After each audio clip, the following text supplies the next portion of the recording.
เบิ่งบรรยากาศมองพักมองเศร้าบ้านนี้มาแรงนอนนี่คือที่นั่งนอนอยู่นี่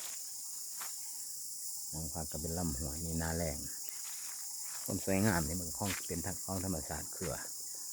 อใหม่อู้งามมีแห้งสื่นใจคุณเป็นไม้สูงพื้นที่มองอยู่เลยมองเศร้ามาแรงอยู่นี่เรามาแรงอยู่ทำการพักเศร้าบอกเจ้าที่เจ้าทานมาขอพักขอเศร้านี่เลี้ยงน้ำกันนี่ละห้องน้ำออกน้ำก็พอมีอยู่ก็ได้ใส่ลำห้องขึ้นไปนี่ก็หน้าแรงเป็นหน้าแรงนี่กำลังทีมงานเป็นเอาน้ำออกให้มันออกมาใหม่ให้มันใสเพิ่นบ่หรือบ่อพามาเบิ่งความสวยงามความเป็นธรรมชาติเก็บไปฝากสู่คนบรรยายให้ภาพบรรยายบางหลังบางเรื่องนี่เนาะความสวยงามละเอียดอ่อนของธรรมชาติภาพบรรยายได้ดีกว่าคนเว้าคนเว้าบ่ค่อยเก่งเว้าบ่ค่อยเก่งดอกแต่ว่านำไปฝากนี่มันเขื่อเลยนี่อ่อนซ่อนเขื่อแสนพันเลยนะมันงามหลายเขื่อแสนพันบอกไปเลยนะชูมือปืนนี่โอ้งามเลยเสียงนกเขานกธรรมชาติได้บริแตงได้นะครับ เสียงธรรมชาติโอบล้อมด้วยความสุขของคนหมักพักป่านอนดงเมื่อยมากก็นอนรับดี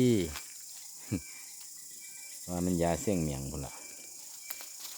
นี่น้ำแรงกันความชุ่มชื้นนี่มันก็มาจากธรรมชาติมีต้นไม้บ่แห้งแต่ว่าก็บ่ถึงกับหลายความชุ่มชื้นนี่มันจะมีร่องรอยของห้อยหมูป่าลงมาเกิดอย่างกับภาษาทางนี้แต่ว่าแมบน้ำลงมาเอาไงวะลงมาหาน้ำนี่แหละมากินน้ำมานอนน้ำมันหอนเนาะนี่เบิ่งร่องรอย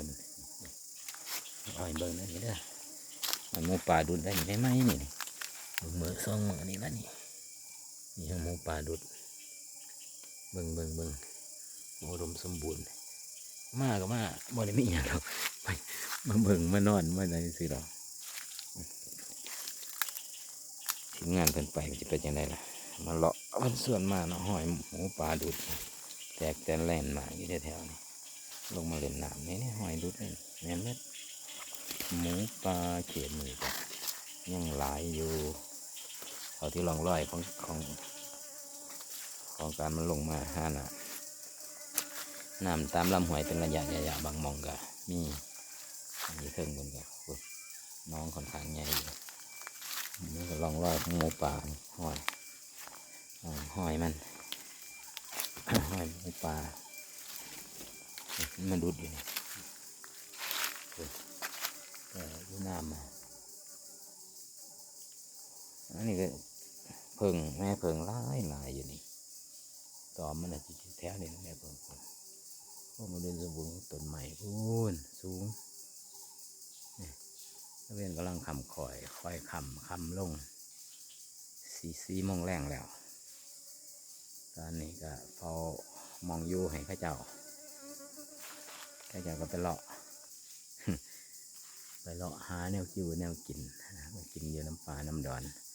พักผ่อนกายาแล้วนำมาเก็บภาพสวยๆไปฝากน้ำนี่ใสได้น้ำแล้วยินได้แล้วเสียงปืนทีมงาน เสียงของทีมงานเอาเบิ่งเด้อว่าบรรยายบรรยายลายมันก็สิพิษเพิ่นเบิ่งเอาให้ภาพบรรยายอย่าลืมเด้อติดตามกันสินำไปฝากอย่างไรก็ฝากติดตามช่วยกดไลค์กดแชร์ให้นะ ตามห้อยตามรอยคนดังตัวอ้วนซ่อนเพื่อแสนพันของที่พี่น้องเครือไม้เครือใหม่ซ้ำนี้ก่อน